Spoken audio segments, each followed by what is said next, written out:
अभिवादन। आज हम भारतीय संविधान के एक बहुत ही महत्वपूर्ण और शायद थोड़े जटिल पहलू पर गहराई से बात करने वाले हैं। जी, नमस्ते। यह है अनुसूचित और जनजातीय क्षेत्र, मतलब शेड्यूल्ड एंड ट्राइबल एरियाज। हमारे पास स्रोत के तौर पर भारतीय राजनीति की किताब का चैप्टर 42 है। हाँ, ये चैप्टर काफी विस्तार से समझाता है इन क्षेत्रों के बारे में। बिल्कुल। और हमारा मकसद यही है कि इन क्षेत्रों के प्रशासन के लिए जो खास संवैधानिक प्रावधान है उन्हें बारीकी से समझें। सही कहा। ये क्यों बनाए गए, इनमें क्या खास है और असल में ये जमीनी स्तर पर कैसे काम करते हैं, इस सब पर बात करना जरूरी है। हाँ, तो चलिए इस विषय की परतें खोलते हैं, इसे समझने की कोशिश करते हैं। बिल्कुल। देखिए, ये प्रावधान भारत की जो अद्भुत विविधता है और खासकर कुछ समुदायों की जो विशिष्ट जरूरतें हैं, उनको ध्यान में रखकर ही बनाए गए हैं। अच्छा। संविधान का अनुच्छेद 244 जो भाग एक्स में आता है, वो इन क्षेत्रों के लिए एक विशेष किस्म की प्रशासन प्रणाली की बात करता है। एक अलग सिस्टम आप कह सकते हैं। अनुच्छेद 244 भाग एक्स। ठीक है। तो इसमें दो तरह के क्षेत्र आते हैं, है ना? अनुसूचित क्षेत्र और जनजातीय क्षेत्र। जी हाँ, 5वीं अनुसूची में अनुसूचित क्षेत्र और 6वीं अनुसूची में जनजातीय क्षेत्र, दोनों के लिए अलग अलग प्रावधान हैं। तो चलिए पहले अनुसूचित क्षेत्रों से शुरू करते हैं, 5वीं अनुसूची वाले। स्रोत कहता है कि ये वो इलाके हैं जहां रहने वाले आदिवासी, मतलब अबोरिजिनल्स, सामाजिक और आर्थिक रूप से पिछड़े हुए हैं। हाँ, और इसीलिए उनकी स्थिति सुधारने के लिए, उनके उत्थान के लिए विशेष प्रयासों की, विशेष ध्यान की जरूरत महसूस की गई। इसीलिए इनका प्रशासन सामान्य प्रशासनिक मशीनरी से, मतलब नॉर्मल एडमिनिस्ट्रेटिव मशीनरी से थोड़ा अलग रखा गया है। बिल्कुल सही। यहाँ पर केंद्र सरकार की जिम्मेदारी थोड़ी बढ़ जाती है, उनकी भूमिका ज्यादा महत्वपूर्ण हो जाती है। और ये कौन कौन से राज्यों में है फिलहाल? अभी की बात करें तो 10 राज्यों में अनुसूचित क्षेत्र हैं।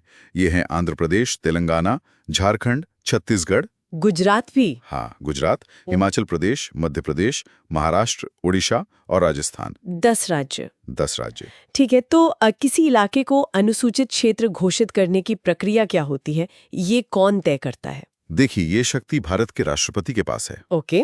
वो किसी भी क्षेत्र को अनुसूचित क्षेत्र घोषित कर सकते हैं, या चाहें तो उसकी सीमाओं को बदल सकते हैं, बढ़ा सकते हैं, घटा सकते हैं, या फिर इस दर्जे को रद्द भी कर सकते हैं। लेकिन ये वो अकेले करते हैं या किसी से सलाह मशवरा होता है? नहीं, अकेले नहीं।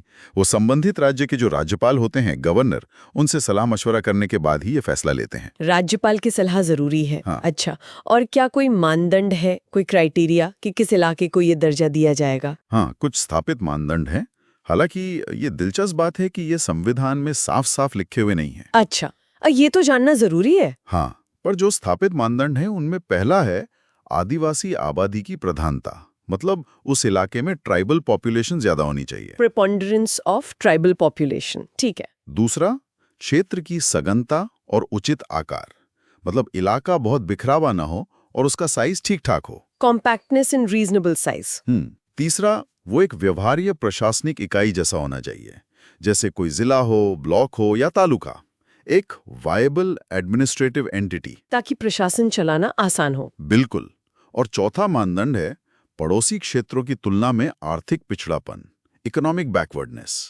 ये 4 मुख्य बातें हैं: आदिवासी आबादी, आकार, प्रशासनिक इकाई और आर्थिक पिछड़ापन। जी। अब प्रशासन की बात करते हैं। राज्य और केंद्र की भूमिका यहाँ कैसे बंटी हुई है? आपने कहा केंद्र की भूमिका ज्यादा है, लेकिन राज्य का क्या रोल है? देखिए, राज्य की जो कार्यकारी शक्ति है, एग्जीक्यूटिव पावर, वो किन क्षेत्रों तक फैली हुई है?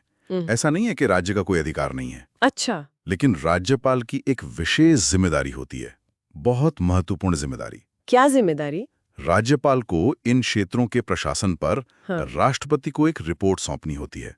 हाँ। ये रिपोर्ट सालाना भी हो सकती है, हाँ। या जब भी राष्ट्रपति चाहें तब देनी पड़ती है। यानी राज्यपाल एक तरह से केंद्र और राज्य के बीच की कड़ी है इन क्षेत्रों के लिए। हाँ, कह सकते हैं।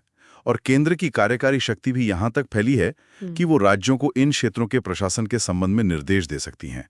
मतलब centre can give directions to the state. अच्छा, केंद्र निर्देश भी दे सकता है, तो नियंत्रण काफी है केंद्र का। जी। मैंने स्रोत में जनजाति सलाहकार परिषद यानी ट्राइब्स एडवाइजरी काउंसिल टैक के बारे में भी पढ़ा है। ये क्या है, इसका क्या काम है? हाँ, टैग बहुत महत्वपूर्ण है। हर राज्य जिसमें अनुसूचित क्षेत्र हैं, उसके लिए ये अनिवार्य है कि वो एक टैक्स स्थापित करे। हर राज्य में जहां स्केड्यूल्ड एरियाज। जी हाँ, इस परिषद में अधिकतम 20 सदस्य हो सकते हैं।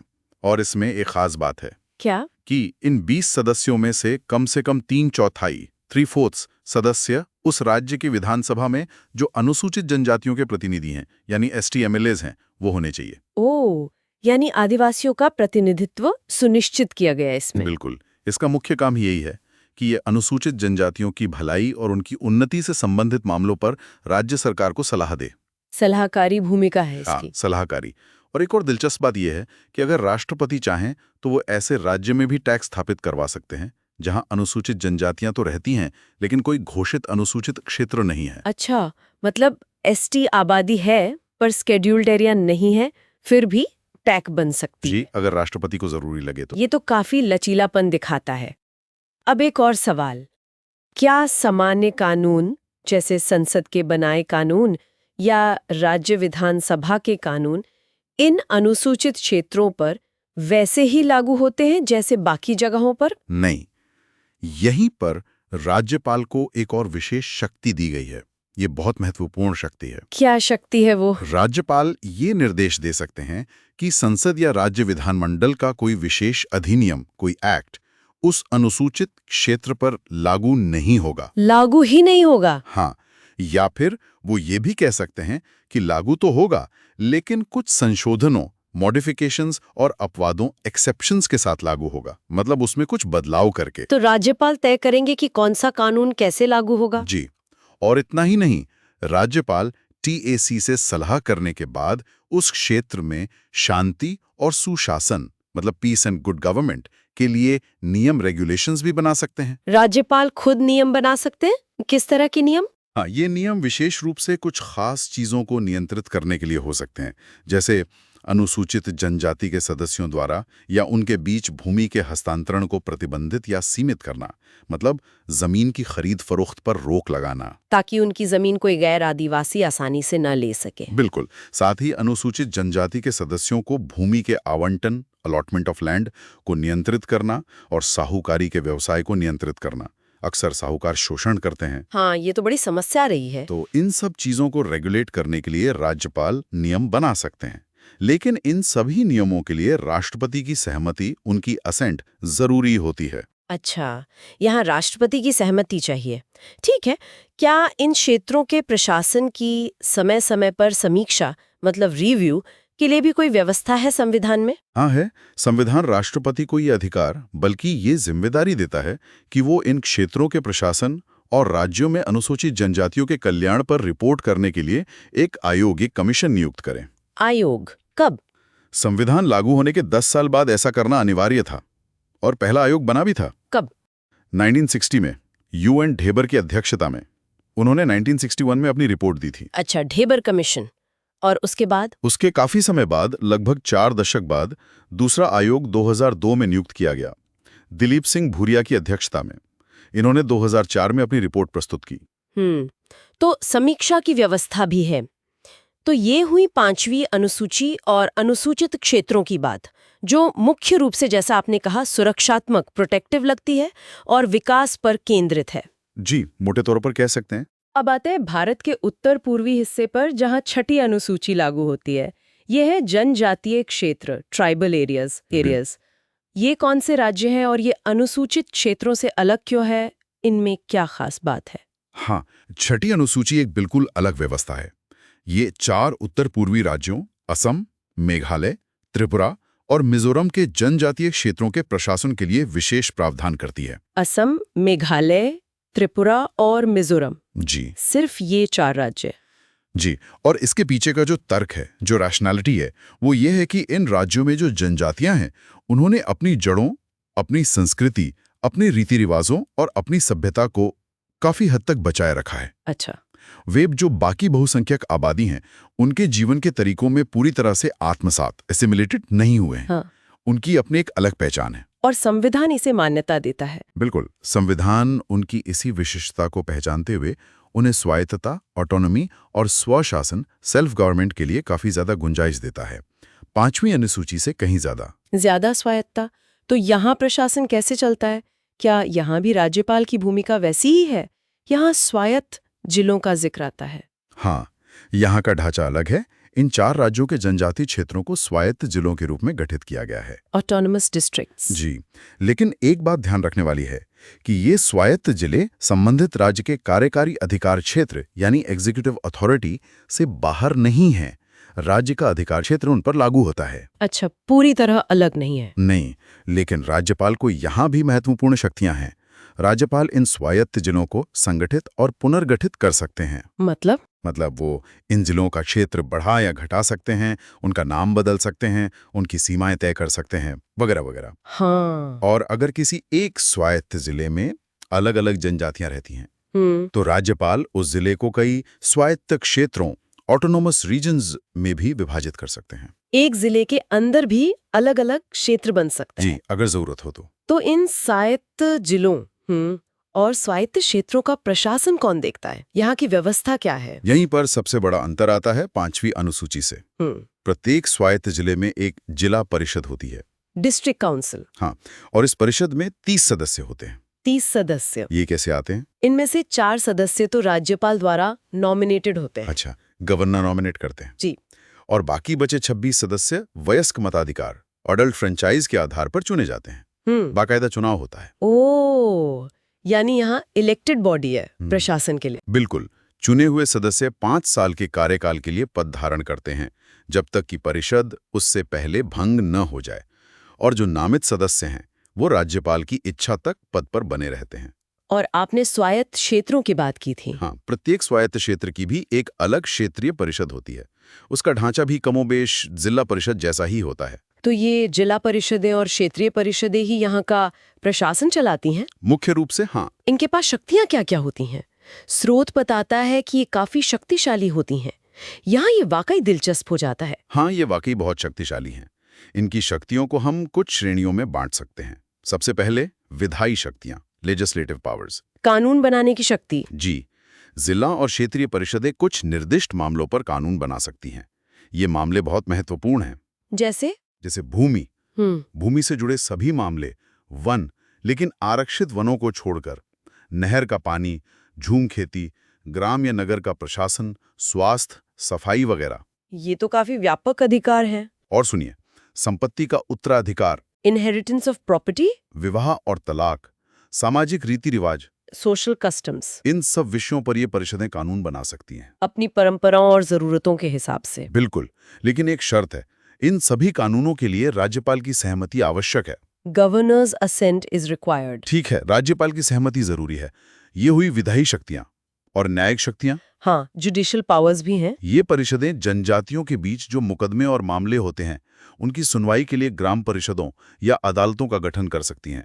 अपनी अदालतें? जी, और वे इन मुकदमों से जो अपीलें होती हैं उन्हें भी सुन सकती हैं। इन अदालतों का क्षेत्राधिकार क्या होगा, ये राज्यपाल तय करते हैं। अच्छा, तो न्याय व्यवस्था भी एक हद तक स्वायत्त है, कह सकते हैं।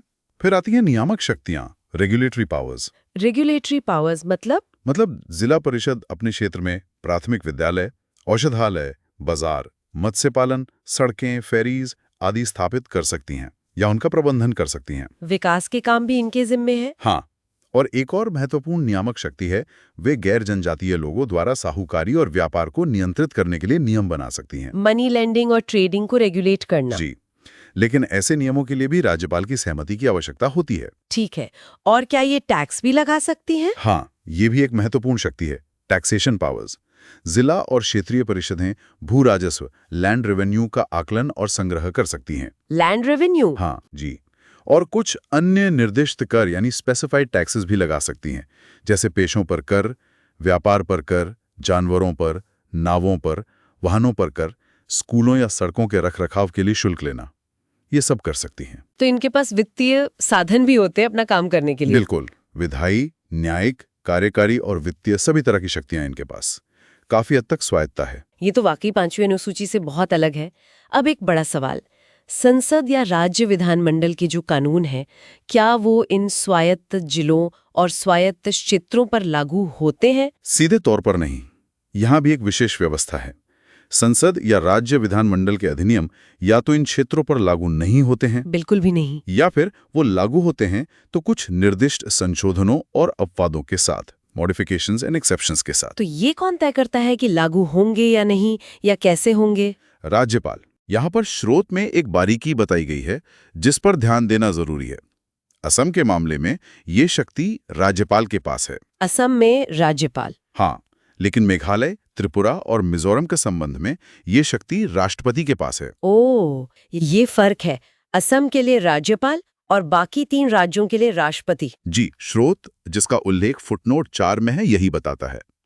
हालांकि ये थोड़ा विरोधाभासी लग सकता है क्योंकि आमतौर पर राज्य के भीतर मामलों में राज्यपाल की भूमिका ज्यादा होती है, पर यहाँ मेघालय, त्रिपुरा, मिजोरम के लिए राष्ट्रपति को अधिकार दिया गया है। ये महत्वपूर्ण अंतर है, इसे नोट करना होगा। अच्छा, ये परिषदें इतनी शक्तिशाली हैं, तो क्या इनके कामकाज की भी कोई समीक्षा या निगरानी होती है? ऐसा ना हो कि ये शक्तियां निरंकुश हो जाएं? हाँ, उसकी भी व्यवस्था है। राज्यपाल चाहें तो इन स्वायत्त जिलों या क्षेत्रों के प्रशासन से संबंधित किसी भी मामले की जांच और रिपोर्ट करने के लिए एक आयोग नियुक्त कर सकते हैं। जांच आयोग? जी, और अगर वो आयोग कोई सिफारिश करता है तो उस सिफारिश के आधार पर राज्यपाल जिला या क्षेत्रीय परिषद को भंग भी कर सकते हैं, डिसॉल्व भी कर सकते हैं। भंग भी कर सकते हैं? ये तो बड़ा अधिकार है राज्यपाल के पास। हाँ, ये एक तरह का चेक एंड बैलेंस है। स्रोत में एक टेबल 42.1 है जिसमें कुछ विशिष्ट जनजातीय क्षेत्रों के नाम दिए गए हैं। क्या आप कुछ उदाहरण दे सकते हैं? जी हाँ, जैसे असम ने है उत्तरी कछार हिल्स जिला, जी। कार्बी आंगलोंग जिला और बोडोलैंड प्रादेशिक क्षेत्र जिला। बोडोलैंड, हाँ सुना है। मेघालय में 3 है, खासी हिल्स जिला, जी। जयंतिया हिल्स जिला और गारो हिल्स जिला। खासी, जयंतिया, गारो, ये तो वहाँ की प्रमुख जनजातियों के नाम पे है। बिल्कुल। त्रिपुरा में है त्रिपुरा जनजातीय क्षेत्र जिला, और मिजोरम में 3 है, चकमा जिला, मारा जिला और लाई जिला।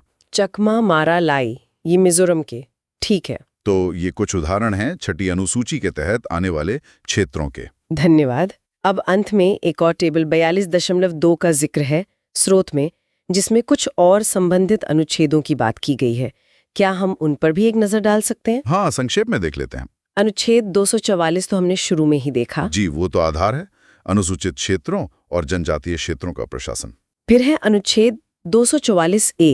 244A, ये क्या है? ये एक विशेष प्रावधान है जो संसद को अधिकार देता है कि वो असम में कुछ जनजातीय क्षेत्रों को मिलाकर एक स्वायत्त राज्य का गठन कर सकती है। असम के अंदर एक स्वायत्त राज्य? हाँ, और उसके लिए स्थानीय विधानमंडल या मंत्री परिषद या दोनों का निर्माण भी कर सकती है। ये 22वें संविधान संशोधन अधिनियम 1969 द्वारा जोड़ा गया था। अच्छा, ये तो बहुत महत्वपूर्ण प्रावधान है, स्वायत्त राज्य बनाने तक की शक्ति। जी, और तीसरा अनुच्छेद है 339। अनुच्छेद 339। ये अनुसूचित क्षेत्रों के प्रशासन और अनुसूचित जनजातियों के कल्याण पर संघ के नियंत्रण, कंट्रोल ऑफ द यूनियन, की बात करता है। मतलब केंद्र सरकार कैसे राज्यों को निर्देश दे सकती है और कैसे निगरानी रख सकती है, उसके बारे में है। तो ये तीनों अनुच्छेद 244, 244A और 339 मिलकर इन विशेष क्षेत्रों के प्रशासन की पूरी तस्वीर बनाते हैं। बिल्कुल। तो अगर हम पूरी चर्चा को समेटें तो हमने देखा कि संविधान अनुसूचित क्षेत्र जो 5वीं अनुसूची में है और जनजातीय क्षेत्र जो 6ठी अनुसूची में है कि प्रशासन के लिए 2 अलग-अलग लेकिन विशेष व्यवस्थाएं करता है। हाँ, और दोनों का उद्देश्य अलग-अलग है, उनकी प्रकृति अलग है। नमी और स्वशासन, सेल्फ गवर्नेंस प्रदान करती है। वहाँ की परिषदों के पास कानून बनाने, न्याय करने, टैक्स लगाने तक के अधिकार हैं। बिल्कुल सही। और ये अंतर क्यों है? ये अंतर इन क्षेत्रों में रहने वाले जो जनजाति समुदाय हैं, उनकी विशिष्ट ऐतिहासिक और सामाजिक सांस्कृतिक परिस्थितियों को दर्शाता है। मतलब 6ठी अनुसूची वाले क्षेत्रों की जनजातियां अपनी पहचान और संस्कृति को लेकर ज्यादा मुखर रही हैं और संविधान ने उसे मान्यता दी है। हाँ, कह सकते हैं। 5वीं अनुसूची वाले क्षेत्रों में मुख्य फोकस है कि जनजातियों को बाहरी शोषण से कैसे बचाया जाए और उन्हें विकास की मुख्य धारा में कैसे लाया जाए, उनकी अपनी पहचान का सम्मान करते हुए। जबकि 6ठी अनुसूची वाले क्षेत्रों में उनकी जो विशिष्ट पहचान और संस्कृति है, उसे बनाए रखते हुए उन्हें अपने मामलों का प्रबंधन करने की ज्यादा शक्ति दी गई है। ये एक बहुत ही महत्वपूर्ण और संवेदनशील संतुलन है। बिल्कुल। और यहीं पर एक महत्वपूर्ण सवाल उठता है, सोचने के लिए एक बिंदु। क्या?